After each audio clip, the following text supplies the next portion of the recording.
Jalen Green still out for the Phoenix Suns with a hamstring strain. News so devastating, Espo's crying in the corner.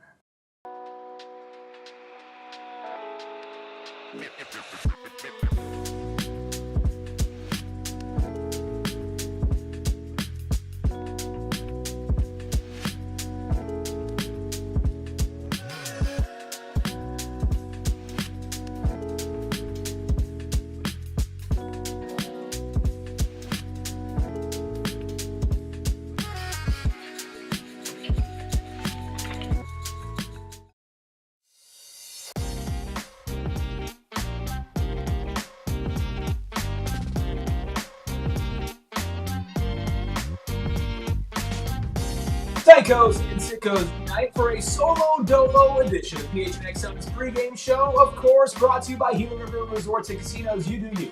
At Gila River Resorts and Casinos, visit playGila.com for more details. I am Erik. I'm joined by nobody on screen, but of course, the man always making the magic happen behind the Mac. It is the Freckled Mamba, and I know I'm never alone, even if I'm only on the screen by myself, because I've got everybody in chat. We got Sean with a SMW, Deborah, TJ, Ashley, Michael, Animal TV, Meatloaf, and Kev. Thank you all so much for hanging out with us here on a Wednesday night as the Phoenix Suns get ready to take on the Memphis Morant and company, a team that definitely will be giving a battle for the Suns. I will say this with Jalen Green. Obviously, let's get to the injury report here. The injury report brought to you by the husband and wife law team. Make sure you go check them out. If you've had a serious injury, call the husband and wife law team first at 602-783-8841 or visit their website at husbandandwifelawteam.com. We'll get to the Grizzlies side in a little bit because they are dealing with some injuries in their own right. But for the Suns, Jalen Green still out with a right hamstring strain, and Dillon Brooks is out with a right groin soreness. So no Jalen Green, no Dillon Brooks, and if the rotations hold from 2 days ago, there will be no Kamal Malawach, no Rasheer Fleming, which means the entirety of the Kevin Durant trade package is out for the Phoenix Suns. Obviously, this is really disappointing news because Jalen Green was moved from out to questionable earlier in the day and at the end of the day yesterday, and that got a lot of people, including myself, extraordinarily excited about the potential return of Jalen Green. Gambo reported it a couple of hours ago that he will be out. We do have an update on both Jalen Green and Dillon Brooks from Coach Ott from pregame. Groin strain. Dillon will continue to assess him. He'll be day-to-day. And then Jalen, obviously, you saw the update, continues to make progress. He's still in that same mode. We're, every day just assessing him, seeing him progress, and he'll stay day-to-day for the time being. But, that's kind of where we're at with those two moving into tonight. We do have a little bit of more sound on Jalen Green. I do want to say Suns starting lineup tonight against the Grizzlies. It is the same starting lineup. Psych, it's not. We've got Devin Booker, Grayson Allen, Ryan Dunn, Royce O'Neal, and guess who, Ayrton? Mark Williams. Mark Williams, for the first time in his career, will be starting in a Suns uniform, a much-needed boost. We talked about it on yesterday's 3 p.m. show about how much of a change does that bring. Obviously, we were talking about it in tandem for Jalen Green's return as well. But Mark Williams starting brings a level of physicality, a level of strength that is much needed for this Phoenix Suns team. And granted, they're not going up against the Utah Jazz or the Nuggets or the Clippers who just have bigs on bigs on bigs on bigs, as Zach Edey is out for Memphis, but they are going against a good center in Jaren Jackson Jr., and that in its own right could use a little bit more paint force than what Oso Ighodaro was going to bring. Look, we know that Mark Williams is on a plan. Now, luckily for us, now that he's starting, that's nice. I wouldn't expect a major change in his minutes, though. Coach Ott spoke about where Mark is at in his plan and his progression at this point in the season. Yeah, there's still just a target number for Mark. We get into, the other night in Utah and go to overtime. And part of it, Mark's is how he responds afterwards. And everything looked good. So that was, a big hurdle for all of us. There's still a target there of competitive minutes that we are looking to see from him. And then again, it's going to be a game-by-game thing with Mark over the course of the season, because this is a long-term plan for him in his career. We've heard the plan, right? And it's important. And he also mentioned there, Coach On did, the fact that this is about the long term of his career and how he responds to things. And I think it is a great sign that coming off of his season high in minutes played at 31, a game where he was utterly dominant at the center position, and 2 nights later, it's not like it's been a 2-3 day break in between games. Not only is he playing again, he's starting. Now, we'll watch his minutes load tonight. Of course, we still expect Oso Ighodaro and Nick Richards to be off the bench. I don't think you're going to see Kaman Malawach tonight. I'm pretty sure you're not going to see Rasheer Fleming, since Isaiah Livers' minutes did look good. So it'll be interesting to see what kind of dynamic having Mark Williams out there to start the game when the Suns have been struggling in the first half, but also off rip with getting down big to teams like, of course, the Kings and the Jazz. These are teams that the Suns should be competing with. And in their cases in those games, they did turn it on in the second half, but we'll see if starting Mark is better for Mark, for the starting lineup, and then honestly for Oso. Because you look at Oso Ighodaro, and he was grossly miscast. And, we talked about it in our diehard Discord with a couple of people last night, where there's been a lot of hate for Oso Ighodaro. And I understand being disappointed, but I don't think Oso's been a total net negative for this team this season. He's just been really, really miscast against, not just this group of teams that have had really good bigs, but just in the modern NBA now, where we are completely away from the era of small ball. Every team has at least one big that's big, if not two, and usually two that are playing on the same court at the same time. Just look at Jordan Ott's former team.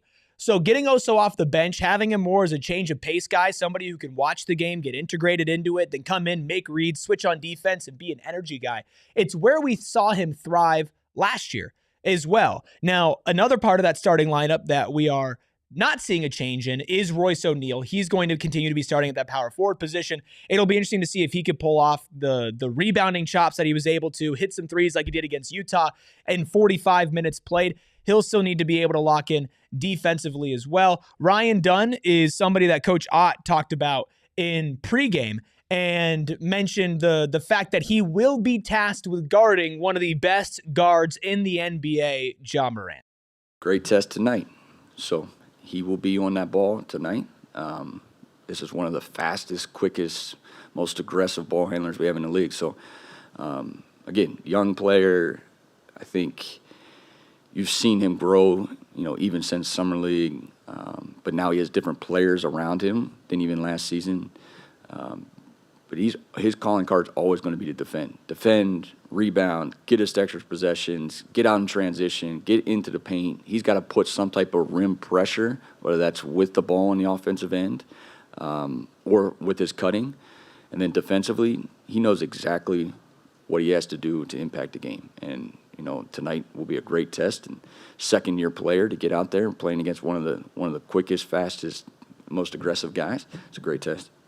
So I tweeted this out there from PHNX Suns and got a little bit of a mixed reaction, Ayrton, about Ryan Dunn. A lot of people saying Ryan Dunn's going to get cooked. Ryan Dunn's going to pick up 3-4 quick fouls because he's going up against Ja Morant. How do you feel 4 games in about the defensive experience? We could put the rebounding, put the offense off to the side. Ryan Dunn's calling card is supposed to be defense. Ayrton, how did you feel about his defensive output through 4 games?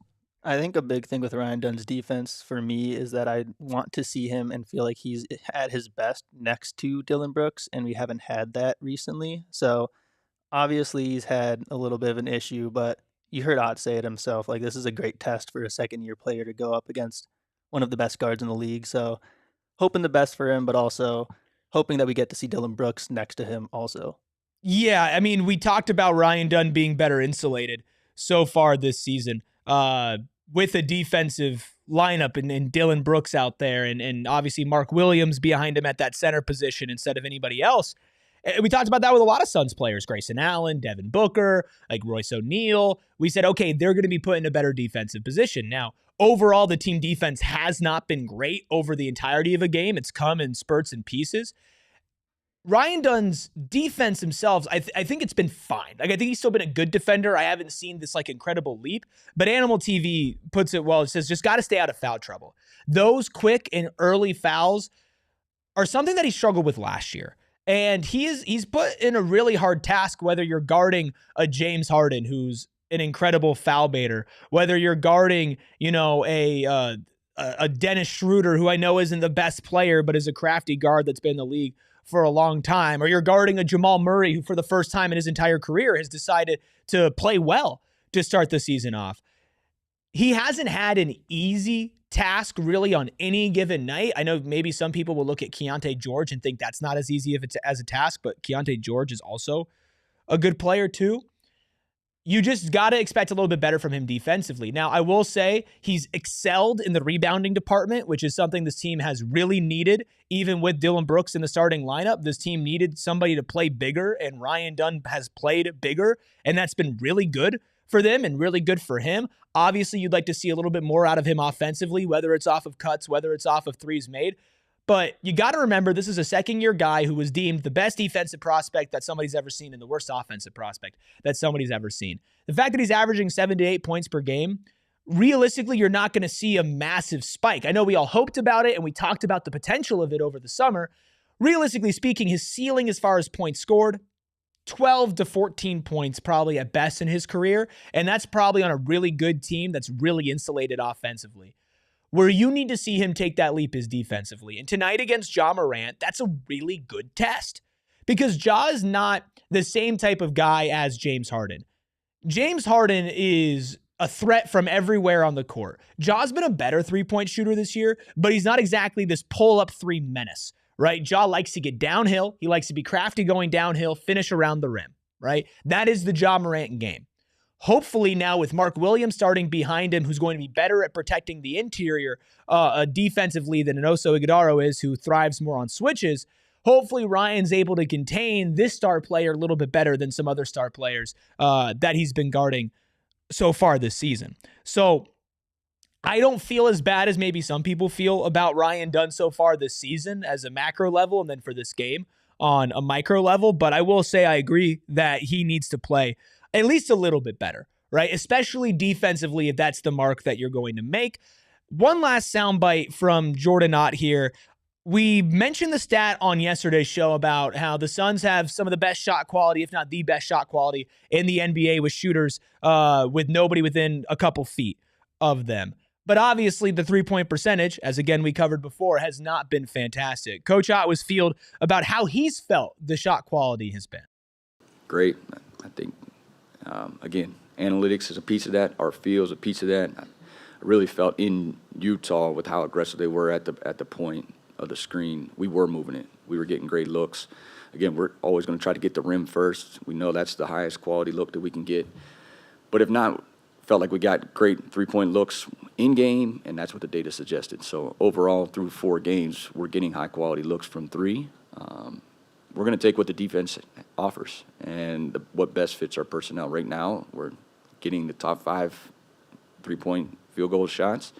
If that changes during the season, we'll be great. In transition, ideally get in the paint a little bit more, even in our pick and roll. But whatever the defense has, we'll have a solution to it. Let's play a little game of Would You Rather. Would you rather the Suns got off to an extraordinarily hot start in these 4 games, but the shot quality was terrible? You're not getting open shots, but wow, how are they hitting those? Would you rather bank on that being consistent throughout the rest of the season, or would you like vice versa, which is, okay, the shot quality's been great, but the players haven't been able to hit it? And I'm talking about with this roster. I know that you could say, okay, well, you have Kevin Durant. If you're hitting these tough shots, do you have the best players? I'm talking about with this roster, with this version of the Suns. I think I'd rather the latter half. Now, of course, if you want to get into the would you rather, I'd rather the Suns start off games hot. I'd rather they'd win a close game against the Utah Jazz on the road. I'd rather they hit their free throws. Obviously, I want the Suns to win. Obviously, I want them to play better, and I don't like that they haven't been shooting well. But you bet on the process over results over an 82-game season. That's just the game that you have to play in the NBA. Now, I'm not comparing these teams, but does anybody remember how the 64-win Suns started their season? 1-3. They started off the season 1-3, and it was like, what the hell?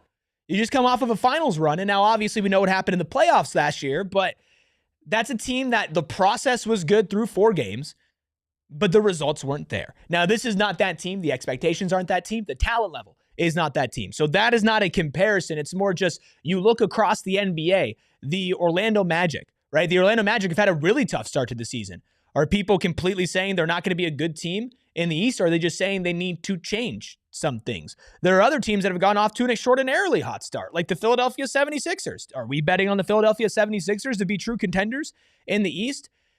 You can't just take away everything from these 4 games, especially when the Suns have yet to see Jalen Green play. Now, tonight, you're not going to have Jalen Green or Dillon Brooks. Mark Williams is making his first start in a Phoenix Suns uniform, and we haven't seen some of that younger athleticism and youth that we were promised over this offseason yet because they just apparently aren't ready according to the rotations. So, for me, I'm not too worried about what the process has looked like in these first few games, but I will say tonight, my key before we get to Steven's keys is do not get down big early. That to me is the number one thing for this team from a morale perspective and from a basketball perspective, because we've seen this team show that they have fight. We've seen them show that they have heart and hustle and grit and that they won't give up, right? The first game and the last game that we watched are 2 great examples with 2 different results. But you cannot, again, process over results, bank on an 82-game season of clawing and fighting your way back from down double-digit points early. You need to get in a rhythm defensively and offensively early. This is a good Memphis team. I do not believe this to be a great team in the Western Conference. A lower-end playoff play-in team is somebody that's walking into your home court tonight, and you still have, in my opinion, the best player on the court in Devin Booker. Let's go back to the injury report real quick here before we get to Steven's keys, we get to our predictions. Do we have any updates on Santi Aldama? Because that is a pretty big questionable there with a left shoulder injury. I'm trying to find that right now, but Brandon Clark is out. Zach Edey is out. Those are 2 centers. Ty Jerome is out. That's a good guard that the Suns would have had to find somebody to guard out on the perimeter with. And Scottie Pippen Jr., who's actually been pretty decent in his career so far in Memphis, is also out. I'm not seeing anything on Santi Aldama, but y'all let me know if you see anything in there. Hello, Groundhog Mama. Appreciate you being here. If Santi Aldama plays, that does pose a pretty big threat to the Suns, considering that he's a do-it-all big forward who could be extremely physical without Dillon Brooks, with Royce O'Neal starting.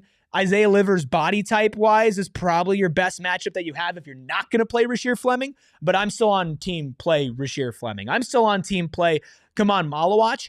It'll be interesting to see what the center rotation looks like between Nick Richards and Oso Ighodaro, but I don't expect either of the 2 rookies to play tonight if they didn't play against Utah. As we continue to try to find an update on Santi Aldama, let's go ahead and take a look at Steven's keys to the game here. Steven, of course, at the arena, key number 1 is win on the glass. Now, that's something that is a little bit easier with Mark Williams starting. Even if the workload and the minutes load remains relatively similar to what he's been playing, starting the game off from a physical perspective and starting a game off winning the glass will go a long way. Jaren Jackson Jr. is a good center. He is not necessarily a dominant rebounder. No Zach Edey, no Brandon Clark. We'll see on Santi Aldama. That plays in the Suns' favor from a rebounding perspective, but Royce O'Neal, who did great on the rebounding end against the Jazz, is going to have to do the same thing tonight for key number 1 to pay off. Key number 2, transition, early offensive flow. Getting in transition early means getting stops, right? Getting stops means running and then getting into your own offense. An early offensive flow is something I think we've seen the Suns get into, but for me, it's more about hitting those shots. Key number 3 is dictate with your defense. We were preached and preached and preached and preached about how defensive-minded this team's going to be. That's going to be the identity of this version of the Phoenix Suns. And I don't know if we fully see that. We got a Santi Aldama update. He is available to play. Oh.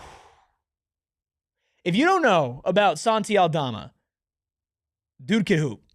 So that's going to be honestly, with Dunn on Ja and with Mark on, presumably on Jaren Jackson Jr., Santi Aldama probably poses the biggest threat to the Suns tonight.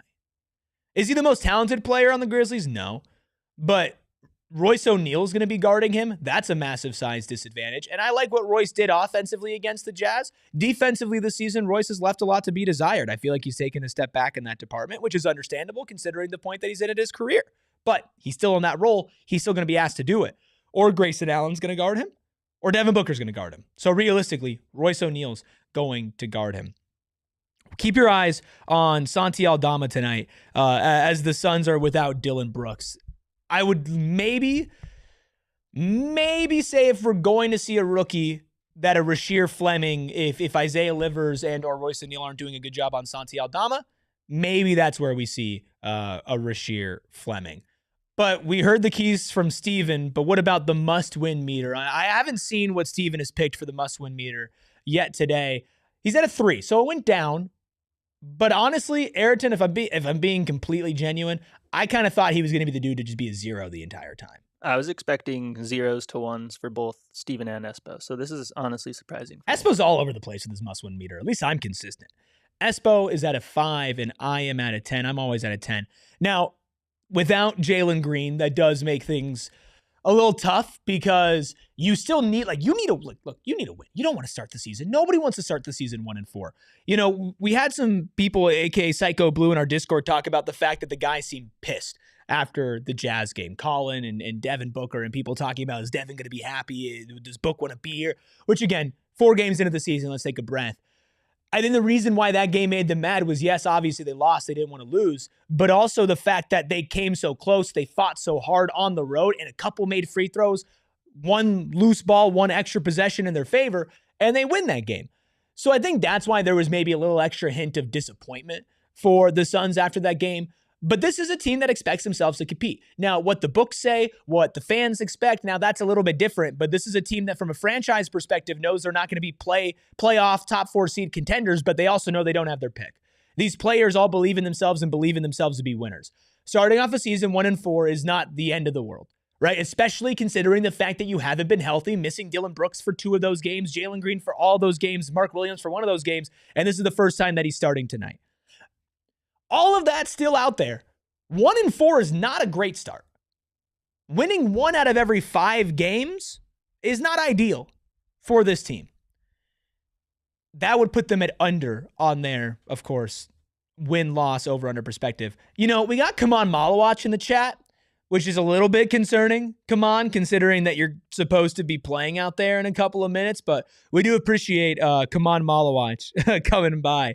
We appreciate him. Come on, let us know if you're going to get some playing time today. What I do know is that it's always time to give our pregame picks presented by Bet365. Sign up, use code PHNX365, deposit 10, place a bet for 5, and get $200 in bonus bets if your bet wins or loses. Bonus bets can be used on spreads, totals, player props, futures, and more. Whatever the moment, it's never ordinary at Bet365. You must be 21 plus and physically located in Arizona. If you or someone you know has a gambling problem and wants help, call 1-800-NEXT-STEP, text NEXT-STEP to 53342, or visit promgambling.az.gov. Come on says, nah, I'm not playing. Ott don't like me and Fleming. He doesn't like you? I don't think that's true. Come on. Don't be so hard on yourself. I've heard great things from Coach Ott about you. Come on, I'm sorry, but you cannot be giving your Bet365 picks because you are not 21 plus. But let's go ahead and just take a look at, do we have a standings graphic or no? Okay, so I'm pretty sure both Espo and I lost. So Espo's at -40. I think I'm at like $53-ish. But let's see what Espo, he's crying in the corner because no Jalen Green, but he's going to make some money tonight. Ooh, that's certainly a parlay. 20 plus points, 5 plus rebounds, and 20 plus points from Mark Williams, 5 plus rebounds from Devin Booker, and 10 plus, is that points? Did he say points or did he say assists? I think he might have said assists. That's supposed to be assists from Colin Gillespie. 10 plus assists for Colin Gillespie there at a plus 8,500 for Espo. So he's banking on Mark to go back-to-back 20-point games and Colin to go back-to-back 10-assist games. How likely do you think that is, Freckled Mamba? I mean, you saw the odds. 8,500. Yeah, it's tough. I have my largest Bet365 parlay of the season. Of course, at a 50% profit boost because I never do them without a 50% profit boost. I'm still riding on the over-under PRA. Ryan Dunn over 13.5 PRA. That went down after last game, which is the first game he didn't hit it. So I'm still going to bet on trends. He's hit it in every other game. So I'll go with that. Mark Williams, I'm taking the over on 23.5 PRA as well. Him getting the start makes me feel really good about that. I'm taking Book over 2 3-pointers made. I think he's going to chuck tonight without Jalen Green. I'm taking Ja over 1 3-pointer made. I'm betting on the fact that the Suns' perimeter defense and switching has led poorly to some open threes from the opposing guards. I think Ja walks into an easy one, probably early in this game. And then Cedric Coward. Cedric Coward over 11.5 points. Yo, Cedric Coward's been hooping. And if you watched our draft coverage here on the show, you know that me and Steven are massive fans of Cedric Coward. I almost said Colin Coward like Malika Andrews did. But we're massive fans of Cedric Coward. Not fans of him tonight, but if that happens, a plus 800, plus a 50% profit boost is plus 1,200 over at Bet365. Any final thoughts, Freckled Mamba? How are you feeling about this game before we get into score predictions?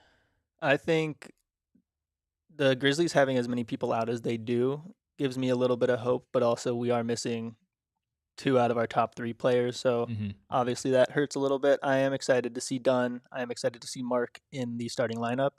I think being able to funnel stuff into Mark during the early stretches of the game might help us not give up a ton of points right out of the gate, so I'm excited to see what our start's going to look like tonight.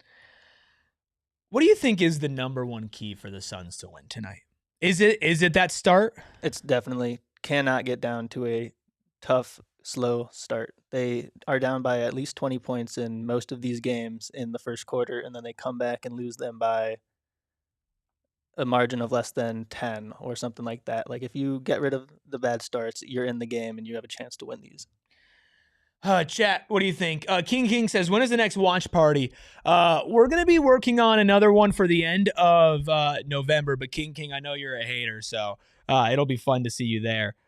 Definitely can't wait to do that. I think he means the next watch along. Next watch along? Watch along Sunday. We're going to be doing a Wemby watch along on PHNX Suns right here. We will be doing a watch party, a special one. We're getting that in the works later this month. We'll be back at Gila in December. Plus, we have some other really fun stuff that we are working on as well. Let's get to score predictions. Chat, drop your score predictions in the chat.